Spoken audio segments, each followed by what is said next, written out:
कहाँ थे हम लोग सर? IFRS 8 के MCQs बाकी थे, है ना? और होमवर्क क्या क्या दिया था जरा जल्दी से बताएं। 14 IFRS 8 के मिल जाएंगे, जल्दी से बताएं मुझे कौन क्या था भैया।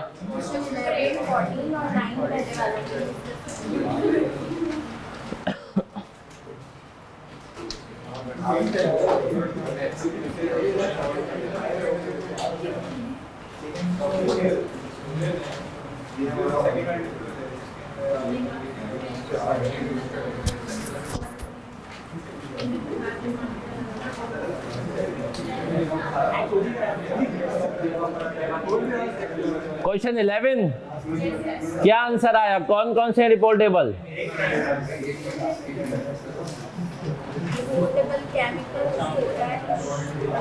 नौजवानों ऑनलाइन वालों कैसे हो? तबीयत ठीक है?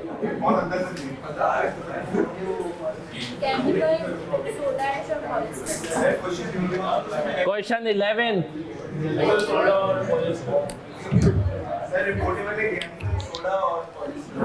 केमिकल, सोडा और पॉलिस्टर, ये तीन ही रिपोर्टेबल है।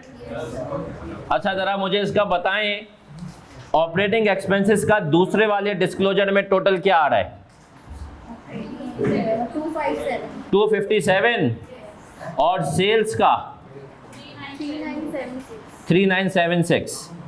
ऑपरेटिंग एक्सपेंसेस का 257 और 391। ये मुझे इसके जो है ना पिक्चर भेज दीजिएगा बेटा, ठीक है?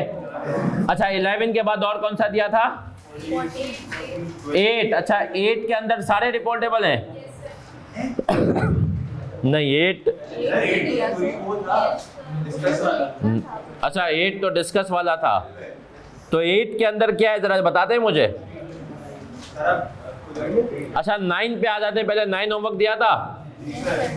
9 में सारे रिपोर्टेबल हैं? कौन कौन से रिपोर्टेबल हैं?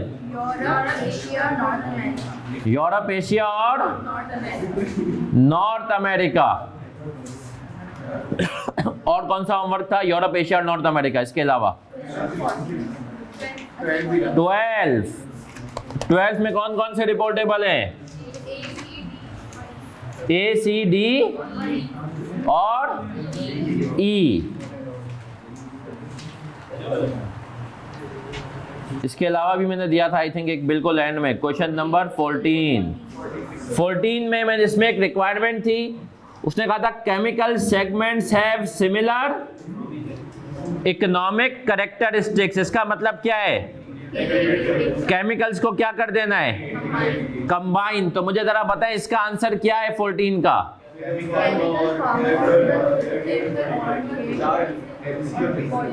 कौन कौन से रिपोर्टेबल है केमिकल्स मिला करके? फार्मास्यूटिकल, होलसेल, हेयर केयर और बॉडी केयर। MCQs रहते थे? MCQs आ जाएं बस। इसके बाद IAS 41 शिद्दत से हमारा इंतजार कर रहा है। IAS 41 याद रखिएगा, बहुत इंटरेस्टिंग है।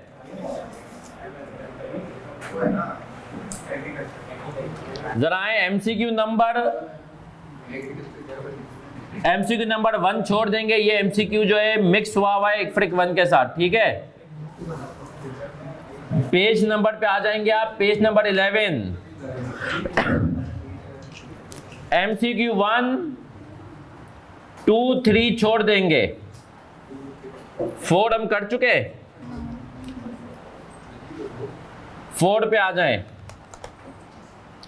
Operating segment information should increase the number of reported segments and provide information, enable users to see an undertaking through the eyes of the, or enable an undertaking to provide timely segment information for external and interim reporting, enhance consistency, provide measures of segment performance। 6 में कह रहा है professor ये common sense का है। अब आपको देखना है कि जो है डिस्क्लोजर में कौन कौन सी चीजें हम सेटिस्फाई करते हैं? पहला, increase the number of reported segments, हाँ सर इंफॉर्मेशन देता है। Enable users to see undertaking through the eyes of management, ये भी करता है। Enable an undertaking to provide timely segment, ये भी करता है। Enhance consistency with the management discussion, ये भी हो रही होती है। Provide various measures, yes sir, ये भी बताता है ग्रॉस प्रॉफिट के उसमें क्या है ना, ऑपरेटिंग प्रॉफिट क्या, एक्सपेंसेस कितने। Provide information about reduced staff, ये बताता है। तो सही जवाब क्या है? सही जवाब है डी। एमसीक्यू नंबर 5 कर चुके हैं, 5 कर चुके हैं, 6 7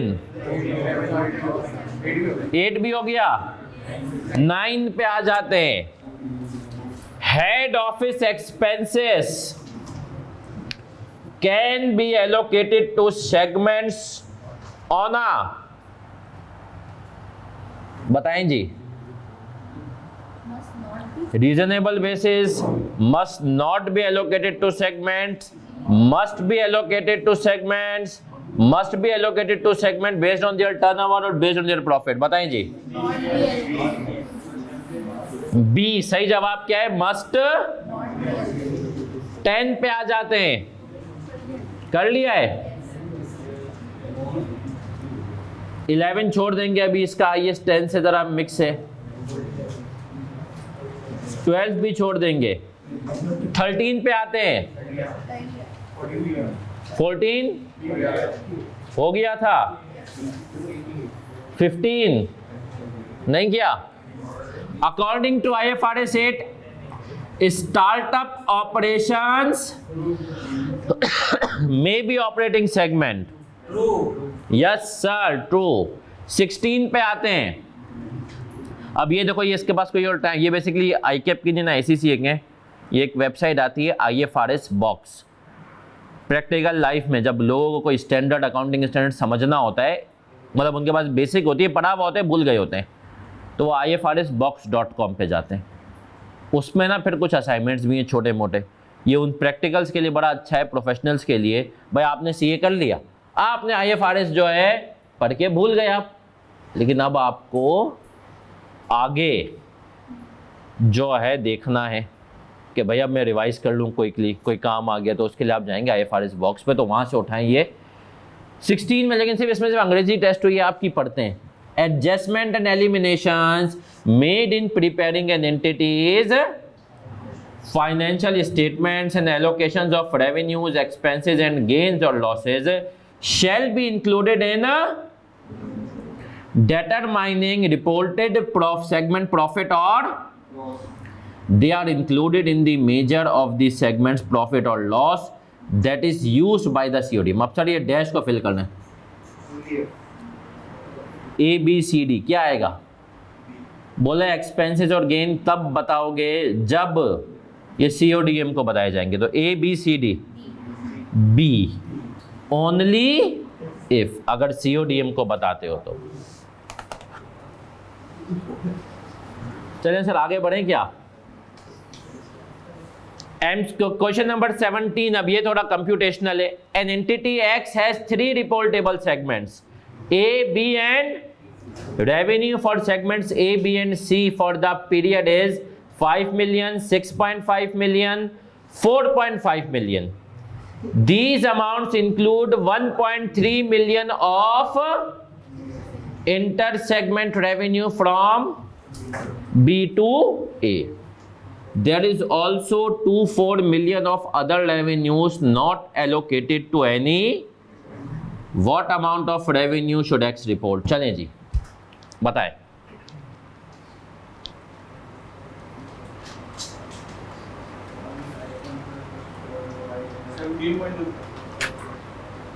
सर कह रहा है A, B और C 3 सेगमेंट है, कितना कितना रेवेन्यू है? 5, 6.5 और इंटर सेगमेंट रेवेन्यू कितना है? अब बताओ क्या एक्चुअल में रेवेन्यू रिपोर्ट होगा, मतलब बैलेंस शीट में जाएगा। तो हमने कहा भैया A का कितना है, B का सी का। अब हमने कहा सर इंटर सेगमेंट कितना है 1.3 और उसने क्या कहा अदर रेवेन्यू कितना है। भाई हो सकता है किसी और का रेवेन्यू जो सेगमेंट ऑपरेटिंग सेगमेंट ना हो, कितना है। तो मेरा बच्चा मुझे जरा बताएं टोटल इन सब का 17.1। चीते हो गए हो नहीं? अच्छा क्या भी रहे, हाँ आ जाए। चले सर 19 किया था, हाँ ओह 18 भी नहीं किया। अच्छा इम्पेयरमेंट, सर इम्पेयरमेंट तो हम कर सकते हैं, इम्पेयरमेंट याद है। अच्छा मैं कहीं ना FAR आपको बताया ना, FAR 1 के टॉपिक अभी भी आपके सिलेबस में है, FAR 2 में उसने कहा मैं FAR 1 के टॉपिक्स को पूछ सकता हूँ, लेकिन मैक्सिमम कोई भी सवाल आएगा वो कितने का आएगा 8 का, मतलब थोड़ा बहुत छिड़काव तो कर ही दूंगा। 23 आता है, कभी कभी हल्का सा इम्पेयरमेंट आ जाता है ना FAR 1 में, इन्वेस्टमेंट प्रॉपर्टी कंसोलिडेशन में आ जाता है थोड़ा सा, तो FAR 1 जान नहीं छोड़ेगा यूं। अब आ जाए क्विकली रिवाइज करते हैं इम्पेयरमेंट क्या होती है, जल्दी बताएं। इम्पेयरमेंट याद है, एक एसेट की बेनिफिट देने की सलाहियत में कमी। इम्पेयरमेंट कब होती है? जब carrying amount is greater than recoverable amount. Carrying amount हमें पता है कॉस्ट माइनस एक्यूमुलेटेड डेप्रिसिएशन, और एक्यूमुलेटेड इम्पेयरमेंट कोई पुरानी हुई हुई है। रिकवरेबल अमाउंट क्या होता है? Higher of fair value less cost to sell और value in use. Sir fair value less cost to sell में दो बातें, अगर बाइंडिंग सेल एग्रीमेंट है उसकी, नहीं तो मार्केट प्राइस। और हमने कहा कि सर कॉस्ट टू सेल में क्या चीजें हैं,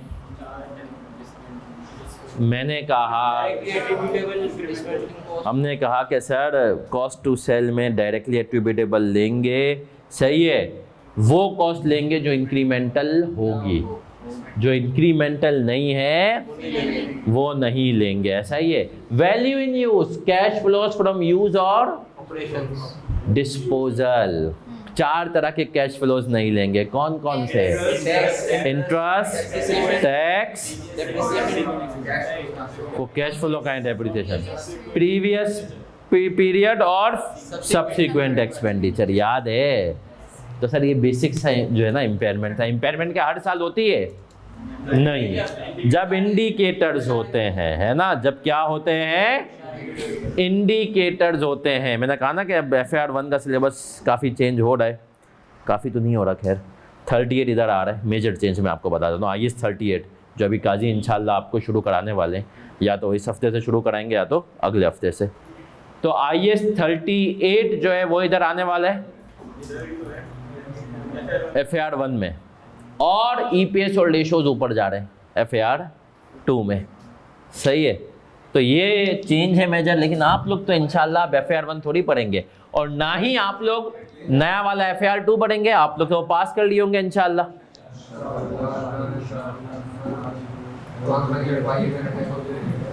तो चलें सर अगला MCQ पढ़ते हैं ना। चलें जी, कह रहा है entity X has 2 reportable segments A and carrying amount of X non-current asset is 1200, out of which 500 is allocated to A and rest is allocated to recoverable amount of A's non-current asset is 520 and B's 650. What amount of impairment loss should the entity report? Total basis पे अगर आप देखें तो क्या impairment हो रही है? Sir अगर आप 1200 को कंपेयर करें दोनों की वैल्यूज प्लस करके, लेकिन हमने 30 की तो शायद हो रही है फिर भी, लेकिन हमें इंडिविजुअल बेसिस पे देखना है, सेगमेंट की बेस पे। तो अगर आप A और B को देखें, A के केस में सर मुझे बताएं कैरिंग अमाउंट कितनी है? 500। रिकवरेबल अमाउंट कितनी है? तो कोई इंपेयरमेंट है? 700। कितनी है? कितने की इम्पेयरमेंट आ गई? तो इसका देखें नीचे लर्निंग आउटकम लिखा हुआ है कि इम्पेयरमेंट को सेगमेंट बेसिस पे देखना है, टोटल की बेस पे ये छिड़काव। देखो मैं आपको ये मैंने जो है ना, इसमें अभी आपको कुछ एमसीक्यूज रिपीट होते हुए नजर आएंगे, तो ये सिर्फ आपको दिखाया इसलिए कि आईकेप एमसीक्यूज कहाँ से छापता है। सही है, आईकेप जो पेपर बनाता है क्वेश्चन पेपर, उसका 10 से 15% छपा हुआ आता है इधर उधर से। सही है, दुनिया भर से। तो आपको सोर्सेस पता हो, IFRS बॉक्स हो गया, कभी कभी श्रीलंका के पास पेपर्स, कभी इंडिया के, कभी साउथ अफ्रीका के। तो आईकेप बोलते हैं सही, ये क्या मतलब है यार, मतलब why there is a need to reinvent the wheel. क्यों राइम पतला हो गया वैसे? आ जाए सर, आगे बढ़े क्या? Question number 19, A component of an undertaking that sells primary, हमने क्या पहले कहीं कर चुके हैं? yes. और अदर सेगमेंट्स है ना, मैनेज दैट वे। सी इसका आंसर है। 20 कर चुके हैं, कर लें अभी बता दें। 20 का आंसर क्या है? बहुत सिंपल है, 1 till 3। 21 अभी अभी किया था हमने, देखें कहीं याद है कुछ? 1 to 5 D है ना। 22 भी कर चुके हैं, 23 भी कर चुके हैं अगर आप देखें, और ये सारे अब रिपीटेशन है। 24 है ना। 25 एग्रीगेशन क्राइटेरिया है, बताएं जी, कर लिया है? तो सर इसका मतलब है कि हमने IFRS 8 खत्म किया है। IFRS 8 की अब आप याद रख लें, इसका एक पास्ट पेपर का हमने सवाल नहीं किया है। वो कौन सा है? 25 का आंसर क्या है बेटा, बता दें? D। सर हमने एक आंसर नहीं किया है, हमने एक वो नहीं किया, वो कौन सा है जरा जल्दी से बता दें।